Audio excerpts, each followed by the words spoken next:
Hello and welcome guys from my YouTube channel कहानी का love, जहां मैं लव स्टोरी सुनाता हूं। अगर आपको मेरी लिखी हुई स्टोरीज पसंद आती हैं तो please like share and subscribe करें मेरे चैनल को। स्टोरी शुरू होती है अब। कॉलेज ओपन हुए अब काफी वीक्स हो गए थे। हर रोज आयुष के लिए काफी न्यू था। मानो हर एक नया दिन उसकी लाइफ में यादों का न्यू चैप्टर ऐड कर रहा था। आजकल आयुष काफी खुश था। उसे जैसे मानो बहुत लंबे समय से खोई हुई चीज मिल गई हो। उसके कई अधूरे सपनों में से एक सपना पूरा हो गया था। वो कॉलेज के गेट में एंटर होते हुए अपनी ही धुन में सिक्योरिटी गार्ड जी को स्टाइल से गुड मॉर्निंग बोलता हुआ अपनी क्लास की तरफ चल देता है। इधर गार्ड साहब सोच रहे थे आजकल के बच्चे अपनी ही धुन में रहते हैं, और ठहाका मार कर हंस देता है। आयुष और दिनों जितना जल्दी नहीं था क्लास के लिए, इसलिए काफी स्टूडेंट्स पहले ही आ गए थे। हालांकि क्लास अभी भी स्टार्ट नहीं हुई थी। कविता मैम भी पहले से आ गई थी हर रोज की तरह। आज आयुष के गेट तक पहुंचते ही अब की बार उसके कुछ बोलने से पहले ही मैम मुस्कुरा कर कहती है, यस यू मे कम इन। आयुष भी अपने आप को पूरा नॉर्मल बनाकर क्लास में एंटर हो गया था, और यहाँ से कविता मैम भी अपने काम में बिजी हो गई थी। बट हर बार की तरह आज मैम ने सीरियसनेस का एक्सप्रेशन नहीं ओढ़ रखा था। आयुष अकेला ही था अभी। संदीप आया नहीं था। उसने सोचा कि अभी क्लास स्टार्ट होने में टाइम है, तो इस टाइम में कुछ प्रोडक्टिव करते हैं। अपने बैग की तरफ बढ़ा तो उसका ध्यान साक्षी की तरफ गया। वो भी आयुष को ही देख रही थी, बट आयुष से उसकी नजर मिलते ही वो अपनी नजरें चुरा लेती है। आयुष को कुछ अजीब तो लगता है। वो इसी सोच में था, इतने में संदीप क्लास में मैम की परमिशन से एंट्री लेकर आयुष के बगल वाले सीट पर बैठ जाता है। आयुष संदीप की तरफ हाथ बढ़ाकर कहता है, और भाई कैसा है? संदीप ठंडे मन से हाथ मिलाता है। आयुष कंफ्यूज सा चेहरा बना के फिर पूछता है, क्या हुआ भाई? आजकल तेरे तेवर थोड़े बदले बदले से लग रहे हैं। सब ठीक है ना? इधर संदीप कुछ नहीं कहता, तो आयुष इतना ध्यान न देकर इसे इग्नोर कर देता है। फिर आयुष वापस से अपने काम की तरफ फोकस शिफ्ट कर लेता है। आयुष अपनी बुक में कॉन्सेंट्रेट कर ही रहा था, उसके कान में धीरे से आवाज आती है, भाई तू कोई तो बड़ी चीज है। आयुष कंफ्यूज एक्सप्रेशन के साथ संदीप की तरफ देखता है। मुझे लग रहा है तू कोई तो तोप है, संदीप कंटिन्यू करते हुए कहता है। इसके रिप्लाई में आयुष संदीप को कहता है, माल फूका हुआ है क्या? क्या बकवास कर रहा है? ठीक तो है तू? इससे पहले संदीप आयुष को कोई जवाब देता, क्लास में तीखी सी आवाज गूंजती है, संदीप क्या कर रहे हो? कविता मैम ने ऊंची आवाज में अपना चश्मा नीचे करके संदीप को कहा। संदीप अपनी सीट से खड़ा होकर कहता है, सॉरी मैडम जी, मैं तो मेरे दोस्त को हाय हेलो कर रहा था। अभी तो क्लास चालू होने में टाइम है। आई नो, बट आयुष थोड़ा बिजी लग रहा है ना पढ़ने में, तो तुम्हें उसे एज ए गुड फ्रेंड उसकी स्टडी में हेल्प करनी चाहिए ना, कविता मैम ने कहा। संदीप कहता है, जी मैडम जी, और वो ये कहकर अपनी सीट पर वापस बैठ जाता है। आयुष इस इंसिडेंट के एम्बेरसमेंट से बचने के लिए अपने चेहरे को बुक में और घुसा देता है। अभी कुछ देर ही बीती थी, फिर उसके कान में संदीप की आवाज आती है, तू घना कॉन्सेंट्रेटेड एस टू हो रहा है। जब से आया हूँ, जब से किताब में घुसा हुआ है कब से, और मैं कई दिनों से देख रहा हूँ, जब से तू मैडम से उस दिन से मिलकर आया है, तब से मैडम तेरी मम्मी बनी फिर रही है। ऐसे एक्ट कर रही है जैसे मैं एक नालायक लड़का और उनके बेटे को बिगाड़ रहा हूँ। आयुष बड़ी बड़ी आंखों से संदीप को एक सेकंड के लिए देखकर वापस से बुक में घुस जाता है। उसे देखकर लग नहीं रहा था कि वो अब बुक पढ़ रहा होगा। वो उन्हीं बड़ी बड़ी आंखों से बुक को घूरे जा रहा था। इतने में संदीप मैम से छुपते हुए आयुष के कान में कहता है, बेटा तू बहुत बड़ा तुर्रम खान है, ये मन ने पता है। और जो तू उस दिन कोई बहुत बड़ा झंडा गाड़ के आया है, ये भी मन ने पता है। मैडम को कोई तो तूने ऐसी पट्टी पढ़ाई है, और क्या पढ़ा है ये ना पता चल रहा। तू ही अपने मुंह से बता दे भाई, आयुष कहता है। "ओ यार तू कितना बोलता है? आया जब से बोले जा रहा है बोले जा रहा है। तू बस मेरे सवालों का जवाब दे दे, फिर नहीं बोलूंगा इतना। इन दोनों के बीच के सन्नाटा कॉलेज की स्टार्ट होने वाली बैल से टूट जाता है। सभी बच्चे अपने सारे काम बंद करके अपने बैग से बुक्स निकाल लेते हैं। मैम अपनी सीट से खड़े होकर हाथ में इंग्लिश की बुक लिए अपनी क्लास स्टार्ट कर देती हैं। पूरी क्लास के बीच में संदीप आयुष को देखता रहता है। कुछ देर बाद क्लास खत्म हो जाती है। मैम जाने से पहले एक अनाउंसमेंट करना चाहती थी, तो क्लास के सेंटर में आकर कहती हैं, स्टूडेंट्स, इस अपकमिंग मंथ में कॉलेज की तरफ से पार्टी ऑर्गेनाइज की गई है, स्पेशली फाइनल स्टूडेंट्स के लिए। ये फंक्शन पिछले साल से ही स्टार्ट किया गया है। कॉलेज के प्रिंसिपल एंड फाउंडर चाहते हैं कि बच्चों का last year excitement and positivity से ही शुरू हो और वैसे ही खत्म हो। इस साल हमने न्यू कपल डांस ऐड किया है। इन केस अगर आप अपनी क्लास में अपना कपल ढूंढ पाते हैं तो well and good, otherwise I am sure आप सभी सोलो में बहुत अच्छा डांस कर पाओगे, कहकर मैम हंस देती है। बच्चों में काफी एक्साइटमेंट थी। फिर मैम ऐड करते हुए कहती है, okay guys, best of luck. इस बार मैम जाते जाते आयुष की तरफ देखकर मुस्कुरा कर चली जाती है। मैम के जाते ही संदीप पूरा श्योर होकर कहता है, भाई देख ले, अब तो मुस्कुरा कर भी गई है तेरी तरफ। तो उस दिन तो बेटा कोई तो टोना टोटका करके आया है। जो बंदी किसी से हंसकर बात ना कर ले, वो आजकल खुशी खुशी बंदी। आयुष संदीप की बात को काटकर उसे सवालिया नजरों से संदीप की तरफ देख रहा था। और मैडम, मैडम जी, बंदी लेडीज को कहते हैं, एलियन तो ना है तू जो इतना भी ना जानता, संदीप हंसकर कहता है। आयुष हारा सा महसूस कर रहा था। वो संदीप के किसी भी सवाल को टाल नहीं पा रहा था, तो संदीप से वापस पूछता है, तू यार चाहता क्या है? संदीप हंसकर कहता है, मेरे को भाई सब जानना है कि क्या बात हो रही थी तेरी मैडम जी से उस दिन। मैं तो भाई पक्का श्योर हूँ थारे बारे में। तो कोई तो ऐसी बात है जो सबसे छुपा रहा है। बेटा हल्के में मत लिए मेरे को, मैं रुक्मणी इंग्लिश मीडियम स्कूल से पढ़ा हुआ हूँ, वो भी फर्स्ट आया था मेरी क्लास के में। ये सुनकर आयुष को हंसी आ जाती है। मैं तुझे सब बताऊंगा, सच सच बताऊंगा, बट उसके लिए तुझे मेरी एक हेल्प करनी पड़ेगी। संदीप अपनी पैचेस वाली मूंछों को ताव देते हुए कहता है, ओह बेटे तू बोल दे बस, मैं मुर्गे से अंडा निकलवा दूं। मेरा दूसरा नाम है मिस्टर जोरदार। आयुष हंसकर कहता है, अच्छा? संदीप जोश में आकर कहता है, बेटे कम नहीं समझ लियो मेरे को, बहुत ही ज्यादा टैलेंटेड हूँ मैं। आयुष हंसकर कहता है, बिल्कुल भाई बिल्कुल, मान गया। संदीप कहता है, फिर बता भाई क्या करना है पहलवान को? आयुष कहता है, अभी तो मुझे भी नहीं पता, बट आई एम श्योर वक्त आते ही तू खुद समझ जाएगा कि तुझे मेरी हेल्प करनी चाहिए। ओहो, इसमें तो मतलब टेम लगेगा। चल कोई नहीं काके, अभी नहीं तो बाद में सही। और ये कहकर संदीप आयुष की पीठ ठोक देता है और दोनों हंसने लग जाते हैं। हंसते हंसते फिर आयुष की नजर साक्षी की तरफ जाती है। वो भी आयुष को ही देख रही थी हल्की मुस्कान से। पता नहीं क्यों, बट आयुष को बहुत अच्छा महसूस होता है जब भी वो साक्षी को अपनी तरफ देखते हुए पाता है। इस बीच वो नोटिस करता है कि काफी लड़के भी साक्षी की तरफ देख रहे थे। वो उसमें अपना पार्टी कपल ढूंढ रहे थे। आयुष ने उदास होकर धीरे से कहा, हाँ, मैं तो इस लिस्ट में लास्ट ही हूँ। अगर साक्षी उस दिन सीट छोड़कर नहीं जाती तो शायद उसे अप्रोच करने वाला मैं फर्स्ट होता। मैम का बेस्ट ऑफ लक मेरे लिए साबित नहीं होता नजर आ रहा है। संदीप हंस के कहता है, अरे कोई नहीं पुत्र, दोनों भाई मिलके नागिन डांस करेंगे, तो टेंशन मत ले। और आयुष के चेहरे पे फिर से हंसी मुस्कुराहट आ जाती है। कुछ क्लासेस बाद लंच स्टार्ट हो जाता है और आयुष हर रोज की तरह बाहर पानी पीने गया था। संदीप भी आजकल कॉलेज अटेंड नहीं करता था लंच के बाद, क्योंकि वो एक शॉप और एक पार्ट टाइम जॉब करने लग गया था, ताकि वो अपनी पढ़ाई और पेरेंट्स को थोड़ा बहुत सपोर्ट कर सके। आयुष मन में सोच रहा था कि आजकल उसे भी लंच टाइम में भूख लगने लग गई है।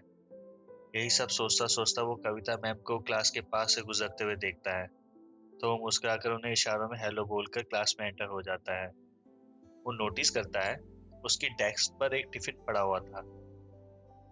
वो टिफिन पहचानने की कोशिश तो करता है, पर ऐसा यूनिक सा टिफिन क्लास में किसी और के पास उसने नहीं देखा था। उस पर एक चिट था जिसमें लिखा हुआ था, for you, with smiley. Ayush को याद आता है कि क्लास के पास कविता मैम ही गुजरी थी, शायद वही टिफिन रख के गई होगी। आयुष धीरे से बुदबुदाता है। आयुष से अब रुका नहीं जा रहा था। वो टिफिन बॉक्स खोलता है। उस टिफिन की खुशबू पूरी क्लास में फैल जाती है। क्लास में कोई नहीं था उसके अलावा, और वो खाने पे पूरी तरीके से टूट पड़ता है। हर एक बाइट उसे बहुत ही टेस्टी लग रही थी। वो कुछ ही मिनटों में ही खाना चट कर चुका था, जैसे खाना उसके पेट में नहीं उसकी आत्मा में उतर आया हो। वो मन ही मन मैम को शुक्रिया अदा किए जा रहा था। अब आयुष हाथ धोकर अपनी सीट पर आ गया था।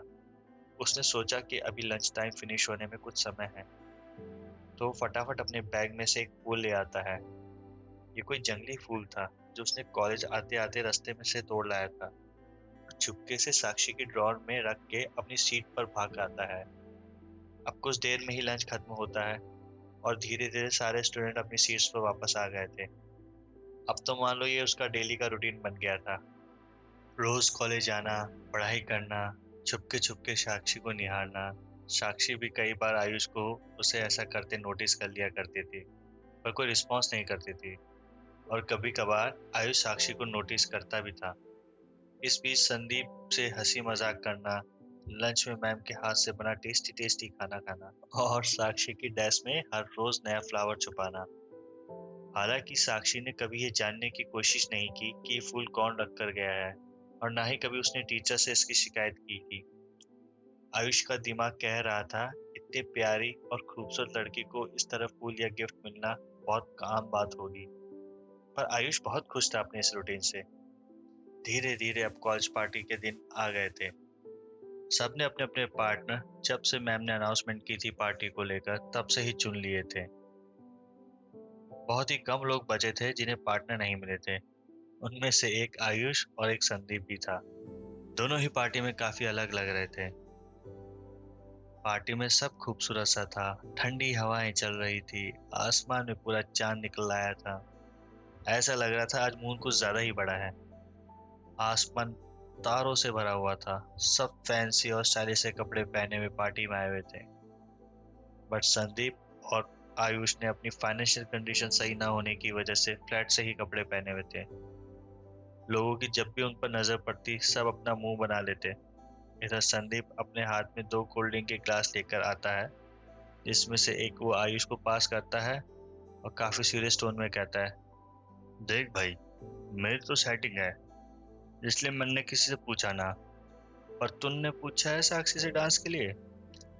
आयुष हल्का सा शॉक था कि संदीप को पता था आयुष के वन साइडेड लव के बारे में। तो आयुष स्माइल कर कर बोलता है, तुझे पता है मेरी फीलिंग्स के बारे में। संदीप हंस के कहता है, पूरी क्लास को पता है, प्यार छुपता है क्या ऐसे। आयुष हल्का सा शर्मा जाता है और पूछता है, क्या साक्षी को पता है। के मालूम भाई, पर शायद पता होगा ही, पर वो बहुत ऊंची चीज है। उसके पापा के पास खुद की एक बहुत बड़ी कंपनी है, और अब लालवानी फर्म से जॉइंट भी हुई है उनकी कंपनी। वो दिन दुगनी रात चौगनी तरक्की करी जा रहे हैं, करी जा रहे हैं। पता नहीं इस कॉलेज में क्यों पढ़ रही है। मैं उसकी जगह होता तो लंदन फ्रांस में पढ़ लिया होता, मस्त एकदम। आयुष शौक होकर पूछता है, तुझे कैसे पता इतना कुछ। संदीप हंसकर कहता है, ओ भाई, तू अपनी सीट को छोड़ के कहीं जाता भी है। कॉलेज आता है और पता नहीं किस कोने के गांव में चला जाता है। दिन दुनिया की कोई खबर ना रखी तूने। आयुष काफी लॉस सा फील कर रहा था। संदीप फिर कहता है, अच्छा तूने साक्षी से डांस के लिए पूछा कि नहीं। नहीं यार, उसे तो मिल गया होगा कब का ही कोई पार्टनर। उसे तो बस एक इशारा करने की जरूरत है और अपनी क्लास के आधे से ज्यादा लड़के खड़े हो जाएंगे उसका पार्टनर बनने के लिए। आयुष कहता है। संदीप दिलासा दिलाते हुए कहता है, कोई ना भाई, मैं कह नहीं सकता कि वो तन्ने हाँ बोलती कि नहीं, पर तुझे भी एक बार उससे पूछना तो चाहिए था। ऐसे बैठे बैठे हार मानेगा तो इससे अच्छा है कुछ करके हारने में कम से कम जीतने की उम्मीद तो छुपी होती है। आयुष को संदीप की बात सही लगती है। फिर आयुष हंसकर कहता है, वाह, तेरा एक्सेंट अब धीरे धीरे जा रहा है, काफी क्लीन बोलने लगा है। संदीप हंसकर कहता है, हाँ भाई, जो में कस्टमर से बात करनी होती है तो एक्सेंट पे तो काम करना ही पड़ेगा ना। और दोनों हंसने लग जाते हैं। इतने में दोनों को गेट की तरफ से कुछ अलग सी ही हलचल सुनाई दे रही थी, जिसकी वजह से आयुष और संदीप का भी ध्यान वहां चला जाता है। दोनों वहां भीड़ की तरफ देख रहे थे। तभी आयुष को भीड़ के बीच साक्षी का चेहरा दिखाई दे जाता है। वो आज बहुत ही ज्यादा खूबसूरत लग रही थी। उसे सब घेरे हुए थे। साक्षी सबसे हंसकर बात कर रही थी, पर बीच बीच में साक्षी की नजर किसी को तो ढूंढ रही थी। और तभी आयुष और साक्षी की नजर मिल जाती है। जैसे आयुष को ठंडी हवा का झोंका सा लगता है, और उसी झोंके के साथ वो बह रहा था। सामने से साक्षी आयुष को हाय का इशारा करती है, लेकिन आयुष तो सुन सा खड़ा था। वो पीछे मुड़कर देखता है, पर वहां कोई नहीं था। ये जानकर वो 7वें आसमान पर था जब उसे पता चला कि आयुषी ने उसे ही हाय कहा है। पर जब तक उसे ये सब समझ आया, तब तक वो काफी आगे निकल गई थी। संदीप साइड से आते ही हंसते हुए कहता है, तू एक नंबर का कद्दू ही रहेगा। हाय बोली लड़की आगे से तेरे को, हेलो भी नहीं बोल सका। पर वो हाय हेलो तो सबसे कर रही थी ना। संदीप डांटते हुए कहता है, काके हाय कर रही है तो तू कौन सा उसका फूफा है जो हाय भी नहीं बोल पाएगा। कुछ देर के बाद ही पार्टी स्टार्ट हो गई थी। सब अपना अपना डांस में बिजी थे। इधर संदीप भी आयुष को कुछ देर डांस के लिए रिक्वेस्ट करता है, पर उसके मना करने पे उसे वो वहीं छोड़कर डांस के लिए निकल जाता है। अब आयुष अकेला ही खड़ा था। वो कुछ देर में निकलने की सोच रहा था पार्टी से। वो आज साक्षी को अपने मन की बात कहना चाहता था, बट अब उसने इतना कुछ खुद के लिए र्यून कर दिया था कि उसे लग रहा था आज का दिन सही नहीं है। वो कॉलेज में सही टाइम देखकर ही साक्षी को अपने मन की बात कह देगा। ये सब सोचते हुए वो एक और कोल्ड ड्रिंक की सिप लेते हुए भारी मन से लोगों की तरफ देख रहा था। और वो एकदम से शॉक हो जाता है, क्योंकि सामने साक्षी खड़ी थी, वो भी अकेले। ये देख के आयुष के गले में कोल्ड ड्रिंक अटक जाती है और वो खांसने लग जाता है। साक्षी अपने आप को देखते हुए आयुष से पूछती है, क्या मैं इतनी बुरी लग रही हूँ कि तुम्हें मुझे देखकर इतनी खांसी आ रही है। आयुष बहुत ही नर्वस हो गया था। वो घबरा के कहता है, नहीं, वो कोल्ड ड्रिंक अटक गई थी। तुम तो कैसे बुरी लग सकती हो, तुम तो बहुत गॉर्जियस लग रही हो। साक्षी के भी शर्म से गाल लाल हो गए थे। तुम भी बहुत अच्छे लग रहे हो। थैंक यू, आयुष अगला कर कहता है। कुछ देर ऑकवर्ड साइलेंस को तोड़ने के लिए आयुष कहता है, तुम डांस नहीं कर रही अपने पार्टनर के साथ। साक्षी मायूस होकर कहती है, पार्टनर? कौन सा पार्टनर? मेरा तो कोई डांस पार्टनर ही नहीं है। और तुम्हारा? हाँ यार, मेरा भी कोई नहीं है पार्टनर। और वो ऑकवर्डली स्माइल पास करता है। अब फिर कुछ देर के लिए सन्नाटा हो जाता है। दोनों डांस देख रहे थे बाकी लोगों का, पर डांस के बीच संदीप नाचते नाचते ये सब देखकर मुस्कुरा रहा था। आयुष की नजर जब संदीप से मिलती है तो संदीप इशारे से उसे डांस के लिए पूछने के लिए कहता है, पर आयुष अपनी जेब से एक रिंग जैसा कुछ निकाल रहा था। यह देखकर संदीप अपने सर पीट लेता है। कहता है, इस गधे को डांस के लिए पूछने के लिए कहा था, और ये उसे प्रपोज कर रहा है, पक्का मरवाएगा। पर दोस्त होने के नाते वो इस सिचुएशन में आयुष की हेल्प भरी नजरों को इग्नोर नहीं कर सकता था। इसी के साथ उसे कुछ याद आता है। इस जब आयुष ने उसे क्लास में कहा था कि वो उसे देखते ही समझ जाएगा कि उसे उसकी हेल्प की जरूरत है। संदीप फटाफट वहां से भागकर स्टोर रूम से क्रैकर ग्राउंड में ले आता है और उन्हें जला देता है। जैसे ही रॉकेट आसमान में जाकर फूटने लगते हैं, सबका ध्यान उनकी तरफ हो जाता है और आयुष समझ जाता है कि ये इशारा संदीप की तरफ से ग्रीन लाइट है। साक्षी भी आसमान को देख रही थी। वो बहुत खुश नजर आ रही थी। वो आयुष की तरफ मुस्कुराकर देखने के लिए घूमती है, पर आयुष अपने एक घुटने पर बैठा हुआ था। वो रिंग साक्षी की तरफ बढ़ा देता है और कहता है, will you be my wife. Sakshi कुछ सेकंड्स के लिए कभी रिंग को तो कभी आयुष को देख रही थी। ये कुछ सेकंड्स का टाइम आयुष के लिए घंटे के जैसा था। वो कुछ कहने से पहले ही जमीन पर गिर गई। आयुष को कुछ समझ ही नहीं आ रहा था कि ये क्या हो रहा है। जैसे चारों तरफ सन्नाटा सा छा गया हो और उसकी आंखों के सामने अंधेरा आ गया था। साक्षी का यहाँ बेहोश होकर गिरना हुआ और वहाँ सभी लोगों का ध्यान अब पटाखों से हटकर इस सीन की तरफ आ गया था। पटाखे फूटना भी बंद हो गए थे और सब देखते हैं सामने आयुष बैठा हुआ है और जमीन पर साक्षी गिरी हुई है। आयुष जैसे मानो स्टैचू सा बन गया हो। उसे कुछ समझ नहीं आ रहा था कि ये क्या हो गया। उसे ऐसा बिल्कुल भी एक्सपेक्टेड नहीं था। ये देखकर सब लोग उसे गुस्से की नजर में देख रहे थे, खासकर लड़के जो साक्षी के साथ डांस करना चाहते थे। उनके लिए ये बहाना था आयुष से अपना बदला लेने का। भीड़ में से एक लड़का गुस्से में पूछता है, ये तूने क्या किया? दूसरा लड़का कोल्ड ड्रिंक्स के दो खाली गिलास दिखाकर बोलता है, इसने पक्का इस ड्रिंक में कुछ ना कुछ मिलाया है और साक्षी को बेहोश करने की कोशिश की है। आयुष एकदम से टूट गया था। अब वो अपने दोनों घुटनों पर बैठकर जमीन को ही देख रहा था। इधर भीड़ आयुष की तरफ उसे मारपीट करने के लिए बढ़ रही थी। तभी बीच में कविता मैम आते हुए कहती है, तुम लोगों की अकल ठिकाने तो है? साक्षी खुद से बेहोश हुई है। इसने कोई भी ड्रिंक या फूड नहीं लिया है अभी तक। संदीप भी मैम के साथ जुड़ते हुए कहता है, और ये दो ग्लास मेरे और आयुष के हैं। हम दोनों ने इसमें कोल्ड ड्रिंक पी थी। और अगर तुम लोगों को विश्वास नहीं है तो सामने वाले सीसीटीवी कैमरे में चेक कर लो। मैम संदीप को कहती है, संदीप बेटा, आयुष को यहाँ से ले जाओ। संदीप हाँ में सर हिलाकर आयुष को वहां से उठाकर ले जाता है। आयुष जैसे बेजान सा था, उसकी वजह से इतना कुछ हो गया था जिसके लिए शायद उसे और साक्षी को पूरे साल ये एम्बैरेसिंग मोमेंट फेस करना पड़ता कॉलेज में। वो अपने आप को माफ नहीं कर सकता था। उसकी सेल्फिशनेस की वजह से साक्षी को इतना बड़ा शॉक लगा कि वो बेहोशी हो गई। इन्हीं सब सोच में डूबा हुआ था कि पता नहीं उस साफ आसमान में कहां से इतने सारे बादल आ गए और वो बहुत तेज बारिश होने लगी। इस तेज बारिश ने जैसे आयुष को जगा दिया और वो अपने सेंसेस में वापस आ गया। अब वो खुद से वॉक करने के लायक था। अब तक वो दोनों आयुष की उस टूटी हुई साइकिल तक पहुंच गए थे।